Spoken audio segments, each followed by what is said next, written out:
Alors bonjour, je suis ravie d'être ici et bien que je vienne effectivement de Mercator Océan International, je ne vais pas vraiment vous parler d'océanographie opérationnelle aujourd'hui. Je vais vous parler d'une thématique qui est peut-être un petit peu moins réjouissante, mais pour autant très importante, qui est la hausse du niveau de la mer en réponse directe au changement climatique. Et en fait tellement importante qu'on en a déjà entendu parler dans différentes présentations aujourd'hui et je vais essayer de compléter. Alors, j'ai organisé cette présentation en 3 volets, avec tout d'abord les causes de la hausse du niveau de la mer, puis on regardera un peu les variations du niveau de la mer sur les décennies passées et à venir, et enfin, j'essaierai de dire quelques mots sur les risques associés. Et pour commencer sur les causes, je vais revenir sur ce qu'est vraiment le changement climatique. Donc ce changement climatique, en fait, c'est la traduction d'un déséquilibre énergétique au sommet de notre atmosphère, ici. C'est-à-dire qu'on a un déséquilibre entre l'énergie qu'on reçoit du Soleil et celle qui est réémise vers l'espace par la Terre. Et ça, bien sûr, c'est lié aux gaz à effet de serre, dont la concentration augmente, et qui ont cette faculté d'absorber et de réémettre une partie du rayonnement infrarouge. Ce qui fait qu'on a moins de rayonnement infrarouge qui est émis vers l'espace, et donc le système accumule de l'énergie sous forme de chaleur. Et cet excès de chaleur, donc au cours du temps, il est stocké en très grande majorité, donc à plus de 90% dans les océans. Et ce faisant, bien sûr, les océans se réchauffent, ils se dilatent, ils occupent donc plus d'espace, le niveau de la mer monte, et c'est ce qu'on appelle l'expansion thermique. Et ça, c'est la principale cause de la hausse du niveau de la mer sur les dernières décennies. On a aussi quelques pourcentages de cet excès de chaleur qui est absorbé par les glaces continentales, donc à la fois les glaciers de montagne, les calottes polaires, Groenland, Antarctique, qui vont fondre et perdre de la masse, donc un écoulement dynamique vers l'océan. Et en fait, qui vont venir donc remplir, ajouter de la masse à l'océan comme une baignoire un peu qu'on remplirait. Donc on a là en fait nos trois principales causes, en tout cas à l'échelle globale de la hausse du niveau de la mer en réponse au changement climatique.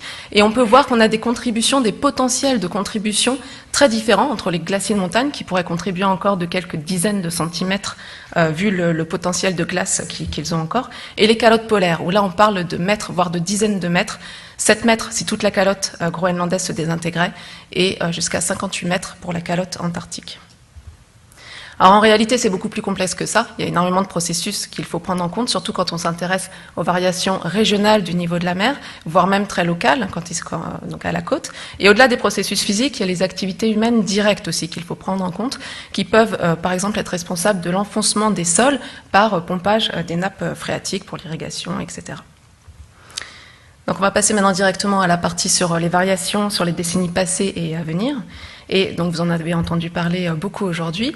On a deux principaux moyens de mesure directe sur les dernières décennies. Donc le premier, c'est les marégraphes. Le deuxième, c'est l'altimétrie, depuis 1993, l'altimétrie précise. Et cette altimétrie spatiale, effectivement, a permis un suivi très précis à l'échelle globale de la hausse du niveau de la mer, donc depuis 1993. Et en termes de tendance, donc quand on regarde vraiment la hausse à long terme du niveau de la mer, on atteint une précision qui est quand même assez impressionnante de 0,4 mm par an sur cette hausse globale du niveau de la mer sur tout l'océan. On a bien vu que Toulouse avait une forte contribution à cette épopée de l'altimétrie. Et en fait, ce que ces données nous ont permis de mettre en évidence, c'est qu'effectivement, la hausse du niveau de la mer, elle est rapide. Elle est rapide, c'est-à-dire on n'a pas connu de tel taux de hausse du niveau de la mer sur au moins les 3 derniers millénaires. Et elle accélère. Et on le voit très bien sur cette figure. On a une forme vraiment d'accélération, d'autant plus forte sur les dernières décennies. Donc le niveau de la mer s'est déjà élevé de, en gros, 20 cm depuis le début du XXe siècle, dont 10 cm depuis seulement 1993. Et vous avez différentes estimations de la vitesse de cette hausse selon différentes périodes, et on voit bien qu'effectivement c'est de plus en plus rapide. Alors récemment, grâce au progrès aussi que l'on fait sur les observations, on est capable d'aller jusqu'à quantifier beaucoup plus précisément en fait la contribution de l'expansion thermique de l'océan et de l'augmentation de masse de l'océan et de fermer ce qu'on appelle donc le bilan de la hausse globale du niveau de la mer année après année. Donc pour cela, on doit estimer de façon indépendante, donc avec des données indépendantes, la hausse moyenne globale du niveau de la mer. Donc ça, on le fait directement par altimétrie, comme on l'a vu. Pour l'expansion thermique de l'océan, on va s'appuyer sur des observations in situ océaniques. Et puis, pour l'augmentation de masse de l'océan, on s'appuie sur d'autres missions spatiales, dont la gravimétrie avec la mission GRACE, qui permet de mesurer donc l'ajout de masse, l'augmentation de masse de l'océan.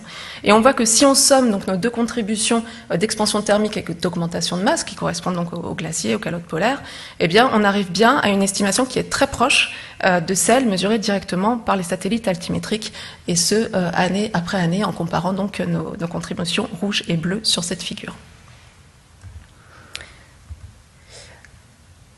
Jusqu'ici, on a parlé vraiment de la hausse globale, moyennée sur l'ensemble des océans, mais ce que les satellites altimétriques en particulier ont permis de vraiment mettre en évidence, c'est que la hausse du niveau de la mer n'est pas uniforme. On en a vu quelques exemples. On a vraiment de fortes variations d'un endroit à l'autre, avec différents processus qui vont dominer selon les endroits. Les circulations océaniques sont un coupable assez important. Et on a effectivement une forte expertise à Toulouse sur la production de ces données, donc à la fois le long des traces, des cartes grillées, et en allant jusqu'aux tendances, avec notamment donc CLS qui produit ces données pour le programme européen Copernicus, dont la partie marine est implémentée par Mercator Océan. Mais ça ne suffit pas en fait, parce que les impacts de la hausse du niveau de la mer, là où vraiment ça fait des dégâts, c'est bien sûr à la côte. Et la question qu'on se pose depuis de nombreuses années, c'est est-ce que le niveau de la mer monte de la même façon entre l'océan hauturier et les zones côtières ? Et en fait, pour répondre à cette question, on s'est vraiment confronté aux limites de l'altimétrie conventionnelle, où l'altimétrie conventionnelle, en fait, et les traitements qui lui sont appliqués, sont beaucoup plus adaptés à l'océan hauturier qu'à la zone côtière. En zone côtière, donc, avec l'altimétrie conventionnelle, plutôt, donc on arrive à avoir un dernier point de mesure valide dans les 10 à 20 km d'approche à la côte. Si on veut aller beaucoup plus proche de la côte, alors il faut appliquer des traitements plus spécifiques pour avoir des données fiables en zone côtière. Donc il faut par exemple retraiter directement le signal qui est renvoyé vers l'altimètre, ce signal-là qui devient beaucoup plus complexe quand on s'approche de la côte pour différentes raisons, de contamination par la terre, etc. Il faut aussi appliquer des corrections qui sont plus adaptées aux données pour passer du signal brut reçu par l'altimètre à une estimation de l'élévation de la surface de la mer. Et puis on a vu aussi qu'il y a quelques nouvelles missions dédiées qui permettent là aussi de se rapprocher de façon plus fiable de la côte. Et donc ce besoin en fait et ces nouveaux traitements ont été faits par l'essor vraiment de l'altimétrie côtière, qui a permis d'obtenir effectivement des tendances du niveau de la mer beaucoup plus proches de la côte. Et on a ici sur cette carte en fait le dernier point de mesure valide par rapport à la côte, en distance à la côte, et on voit qu'on arrive à obtenir maintenant des tendances de hausse de niveau de la mer à quelques kilomètres de la côte, voire même quelques centaines de mètres de la côte. Et si on regarde maintenant donc, ces différences de tendance entre l'océan du large, une quinzaine de kilomètres au large, et celui qu'on a au plus proche de la côte, de façon assez surprenante et inattendue, en fait, on voit que la hausse du niveau de la mer reste assez comparable dans les deux cas, et c'est ce qu'on voit avec cette carte où on a les différences de tendance entre le large et le côtier, et on voit beaucoup de points blancs, en fait. Ça, c'est une conclusion forte, et on ne savait pas jusqu'ici, en fait, que c'était nécessairement le cas. Maintenant, si on se tourne vers l'avenir, le futur, les hausses à venir du niveau de la mer sur le XXIe siècle, donc d'ici à 2100 par exemple, pour cela on doit changer d'outils. Et les outils de prédilection, ce sont les modèles de climat. On a 2 centres de modélisation du climat en France, un à Toulouse, un à Paris. Et à Toulouse, on a donc les modèles développés par le CNRM et le CERFAX. Comme on parle de projection climatique sur le XXIe siècle et qu'on sait que le changement climatique est directement lié à nos émissions de gaz à effet de serre, il faut considérer différents scénarios d'émissions à venir de gaz à effet de serre qui sont représentatifs de différents mondes possibles. Et on va s'intéresser ici à 2 scénarios en particulier. Vous voyez ici en fait les émissions annuelles en CO2 qui sont considérées. On va considérer le scénario rouge, qui est le scénario de forte émission, dans lequel on n'a pas vraiment de restrictions supplémentaires d'émissions de gaz à effet de serre. Et le scénario bleu foncé, qui est un scénario de faible émission, où en fait on mène une politique ambitieuse de réduction des émissions, c'est compatible avec l'accord de Paris, et les émissions sont donc strictement contrôlées, et on voit même qu'on atteint la neutralité carbone au cours du siècle. Si on traduit ça en termes de hausse de température à la surface de la Terre, on voit que dans le cas des fortes émissions, on a une chance sur 2 de limiter le réchauffement à 4,4 degrés en moyenne sur la surface terrestre d'ici la fin du siècle. Si on considère par contre le scénario de faible émission, on a une chance sur 2 de limiter ce réchauffement à 1,8 degré, donc on est compatible avec les accords de Paris. Maintenant, si on regarde ce que ça donne en termes de niveau de la mer, on voit que la hausse du niveau de la mer, donc c'est la figure de droite, va se poursuivre en fait sur les décennies à venir et même en fait sur les siècles et sur les millénaires qui vont venir. Et ce, même si on réduit les émissions de gaz à effet de serre et qu'on arrive à stabiliser la température de surface de la Terre. Donc c'est ce qu'on voit sur la figure qui montre la température globale de la Terre. On arrive à stabiliser la température et pour autant, le scénario correspondant en bleu pour le niveau de la mer, lui, montre une augmentation encore du niveau de la mer, même en 2100. Et par ailleurs, on voit que c'est vraiment sur la deuxième moitié du XXIe siècle qu'on commence à avoir une divergence entre la hausse du niveau de la mer vue sur un scénario de faible émission et de forte émission. À la moitié du siècle, on a quelque chose d'assez semblable. Alors selon les scénarios d'émission, effectivement, si on suit un scénario de basse émission, on arrivera à une hausse additionnelle par rapport aux dernières décennies de 44 cm en moyenne globale en 2100, contre 77 cm pour le scénario de forte émission. Et on voit que cette hausse, elle est également de plus en plus rapide. Et ça, c'est important pour prévoir l'adaptation. Ça veut dire que les défenses, les protections qu'on va mettre en place seront efficaces de moins en moins longtemps et qu'il faudra réduire probablement les temps nécessaires pour mettre en place ces solutions d'adaptation. Et cette accélération, elle est forte, c'est-à-dire qu'à la fin du siècle, on pourrait atteindre en 2100 des hausses de l'ordre de 10 à 20 mm par an, sous le scénario de forte émission, contre 3 à 4 mm par an actuellement. Si on regarde maintenant ce que ça donne en 2D, donc des cartes vraiment sur l'ensemble des océans, on voit qu'on a deux scénarios d'émission qui sont différents, ça donne deux mondes différents à la fin du siècle, avec une hausse beaucoup plus forte, de façon très nette, sous un scénario de forte émission à la fin du siècle. Oups. Alors maintenant, si on se rapproche encore plus près de la côte, il faut considérer d'autres contributions qui contribuent effectivement aux variations du niveau de la mer à la côte en tant que telle. Et on va s'intéresser en particulier ici à la contribution des vagues et à la contribution de la surcote des vagues. Donc la surcote des vagues, c'est une élévation moyenne du niveau de la mer dans la zone de déferlement, donc là où les vagues se dissipent. Et cette dissipation des vagues entraîne donc cette élévation du niveau de la mer. Donc on sait bien que pour les événements extrêmes, cette surcote des vagues, elle peut être importante, elle peut contribuer jusqu'à 1 mètre au niveau total atteint à la côte. Mais la question, ce qu'on s'est posé avec différentes équipes toulousaines, c'est est-ce que cette contribution de la surcote des vagues agit aussi à des échelles beaucoup plus longues et pas seulement aux événements extrêmes. Et la composante intéressante des vagues, si j'arrive à remettre cette vidéo, c'est qu'à cause de la propagation de la houle sur de très longues distances, des changements de régime de vent qui ont lieu à un endroit du globe vont venir impacter en fait des régions côtières extrêmement éloignées. Et là, on voit en fait cette animation faite par CLS où on a ce qu'on appelle des feux d'artifice et on voit la propagation de la houle suite à différentes tempêtes dans l'océan. Et on voit qu'une tempête, par exemple dans l'océan austral, va venir impacter des côtes très très éloignées comme l'Amérique du Nord, par exemple.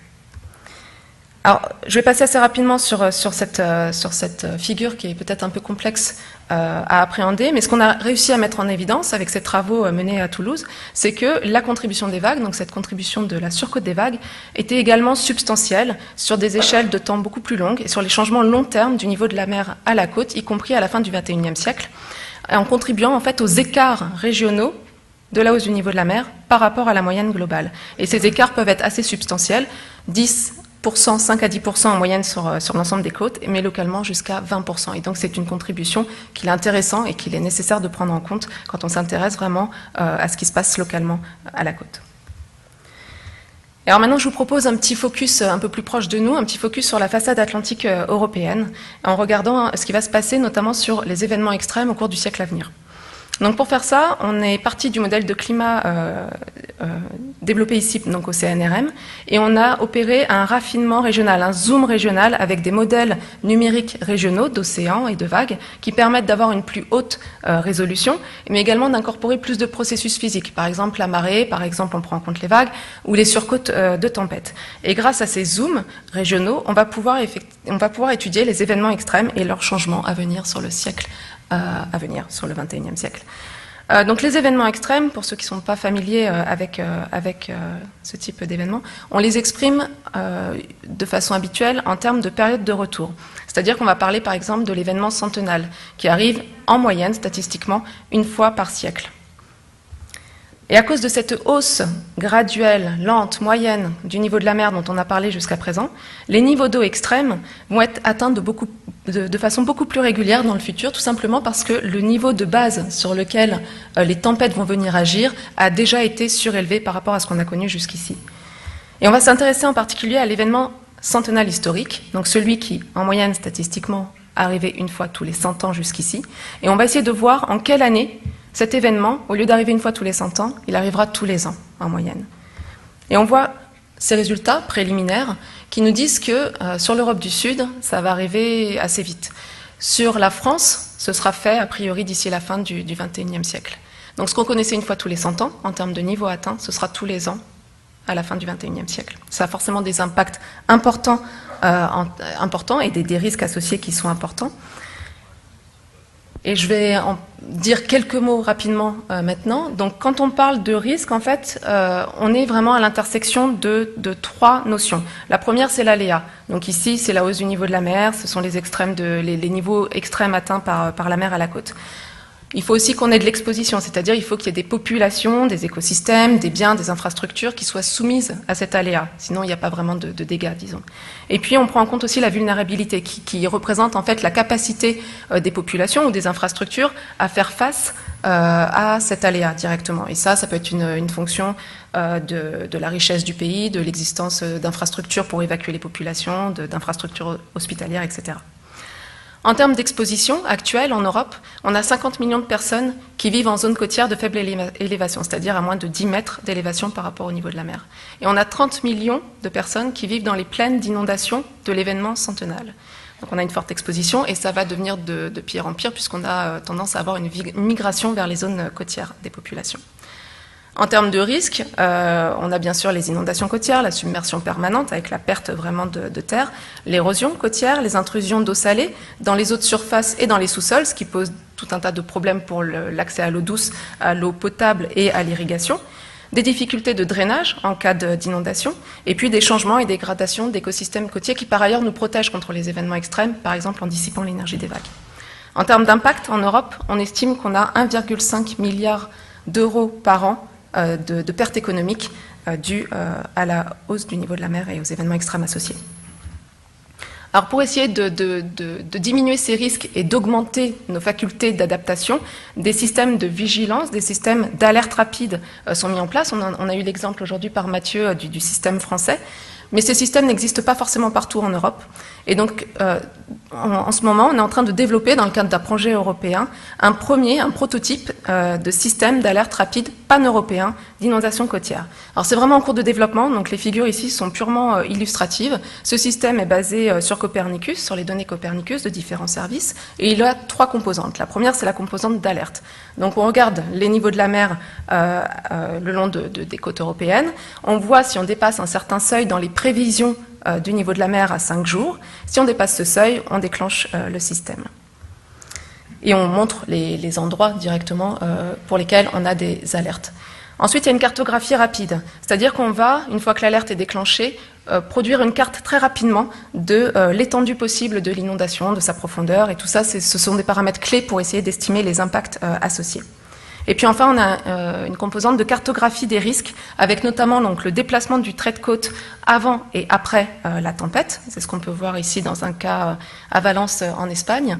Et puis, on va fournir également des indicateurs, comme par exemple la population affectée par l'événement. Voilà, j'en viens en conclusion. Donc le changement climatique, il est induit par l'homme. C'est une empreinte majeure sur les systèmes dont nous dépendons, du sommet des montagnes jusqu'au fond de l'océan. Et tout ça se traduit par une hausse du niveau de la mer. Cette hausse du niveau de la mer, elle a des causes globales, mais elle varie régionalement, notamment à cause des circulations océaniques, et localement, aussi due aux interventions humaines. On a déjà gagné 20 cm de hausse du niveau de la mer depuis le début du XXe siècle, et ça s'accélère. On pourrait avoir de 50 cm à 1 mètre sur le XXIe siècle, voire et plusieurs. En fait, on pourrait même obtenir plus si on prend en compte des processus pour lesquels on n'a pas encore une très bonne compréhension et un faible niveau de confiance, comme les instabilités des calottes polaires, notamment antarctiques, et on aura plusieurs mètres dans les prochains millénaires. Les niveaux extrêmes vont être atteints de plus en plus fréquemment, et on a plusieurs options d'adaptation possibles. On parle en fait de chemins d'adaptation. Et donc, avec tout ce qu'on a vu, ça nous incite vraiment à être proactifs plutôt que réactifs dans l'adaptation pour se laisser plus de flexibilité, plus d'options d'adaptation. Et une notion qui est importante d'avoir, c'est qu'en fait, plus nous agirons tôt, plus nous gagnerons du temps, justement, et plus nous serons en mesure de faire face aux changements inévitables en cours et engagés sur le futur. C'est-à-dire que la hausse du niveau de la mer, elle est lancée. On ne pourra pas l'arrêter, ça va se poursuivre pendant des siècles, des millénaires. Par contre, on peut réduire l'amplitude de cette hausse et on peut la freiner. On peut agir sur la vitesse à laquelle ça va se passer. Et ça nous laisse plus de temps pour envisager différentes options d'adaptation et assurer la soutenabilité effectivement des écosystèmes et des populations du monde.